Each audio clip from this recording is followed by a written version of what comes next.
jumpers on, I can barely move. Just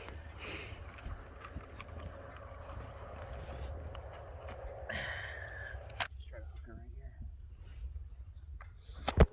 right here. Yeah, that little fence jumper is gonna go.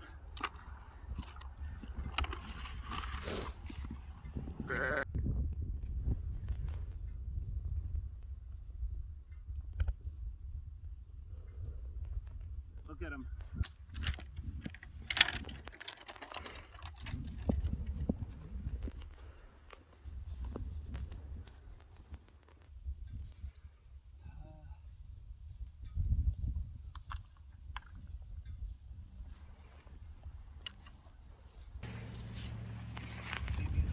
This is what's happening right here. I'm getting rid of that one.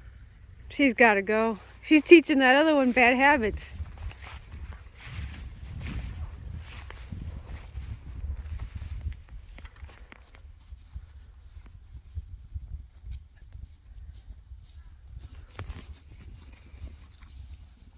Oh.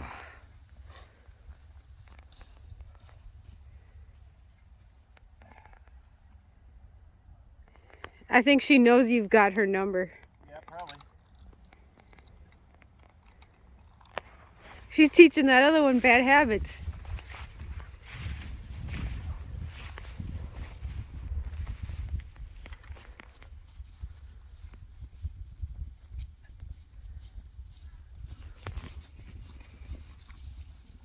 Oh.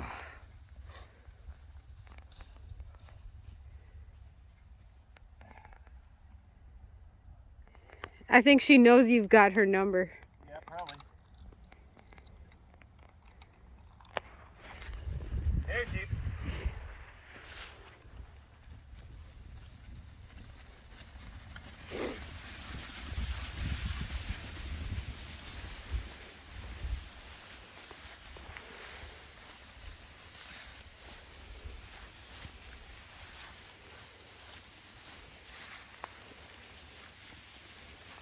Be spreading it down and around like this in an S, okay? So where you're standing is where I want to unroll it.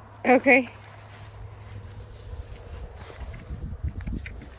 I'm gonna put a fence around these other two bales too.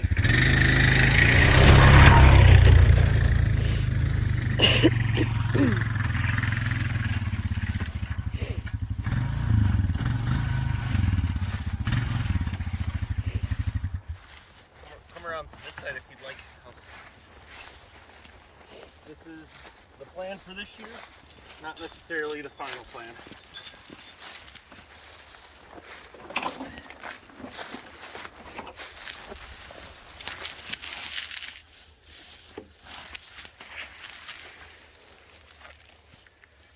I hate this plastic twine.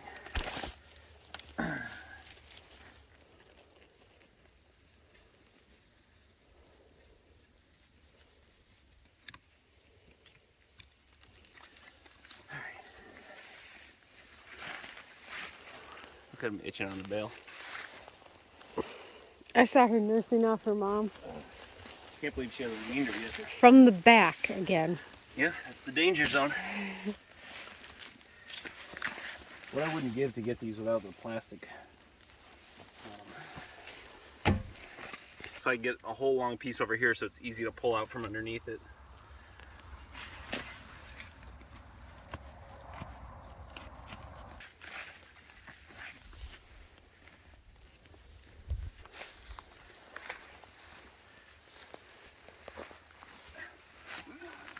I'm gonna have to pull it, get the rest.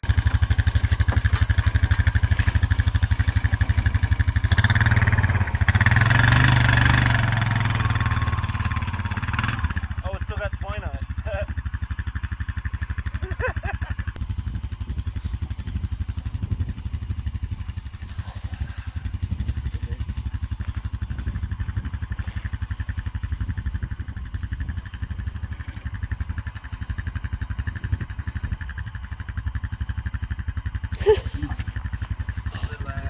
Piggy. Here.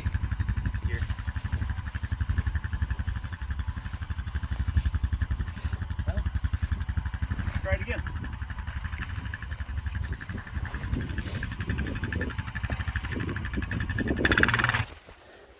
All right, well, we got it unrolled with a little bit of trial and error. My hypothesis about a pull in a chain doesn't seem to be quite right. Excuse me. So we unrolled about half of the heavy part of the bale, and once it got light, we just pushed it around like a bunch of idiots.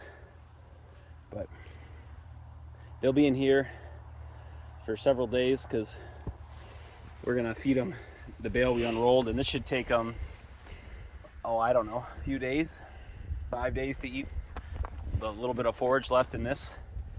And then we have 2 more bales we'll unroll, and then we're gonna head up the hill. But one of the things I was showing Ann is this hay is just rotten with different kinds of good seed.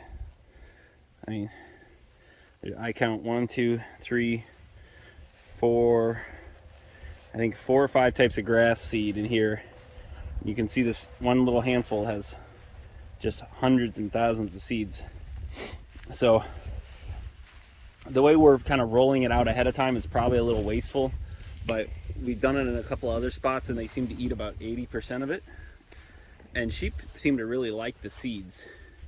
Like I've watched, there's some grassier portions and some seedier portions, and the sheep are kind of going after the seeds. And that's good for me because I got this hay relatively cheap because it kind of went to seed. And really good stuff though. You can see it's been outside.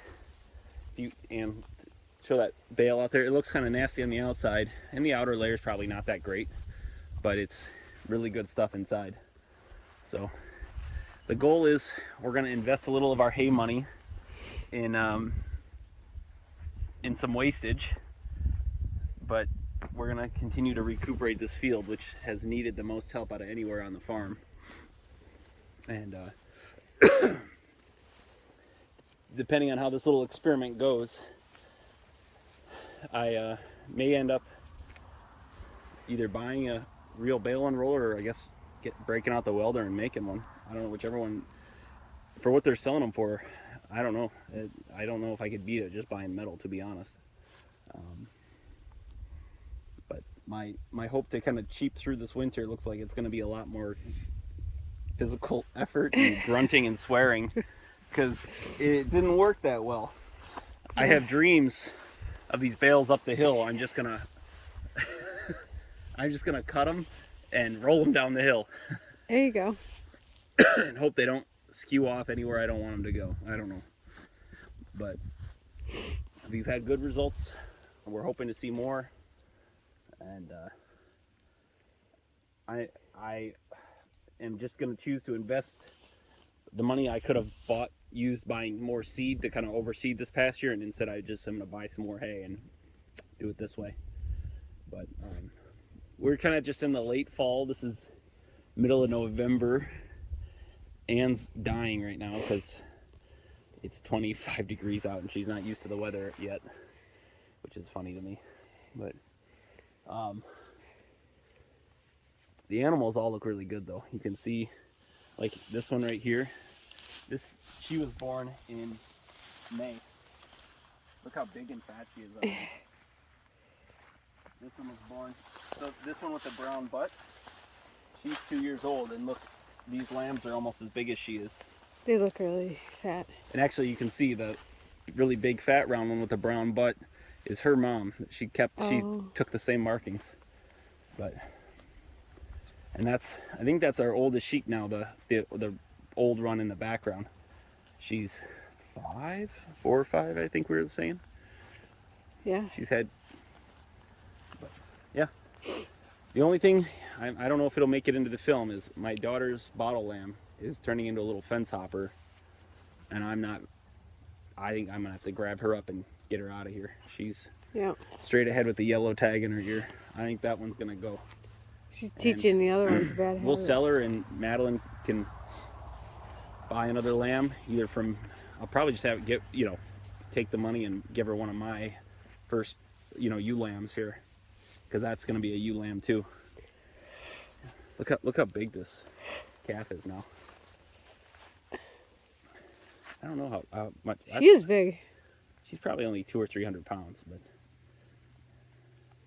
you know, she's all on grass and her mom's on grass, so there's not high octane. And then Highlands tend to take a lot longer to grow out. We'll probably have her until 2025. If we don't decide to keep her, we'll wait till she's a little under 3 years old to butcher her. That seems to be a good amount of time to let a Highland to grow out, is about 2 years, give or take. But we I don't know, it's kind of a gloomy day, but there's no wind for once. It's been really windy here lately, hasn't it? Yeah. So I don't know. I am gonna have to go back to the drawing board and think of what it is I need to do to make this round bale thing work without killing myself.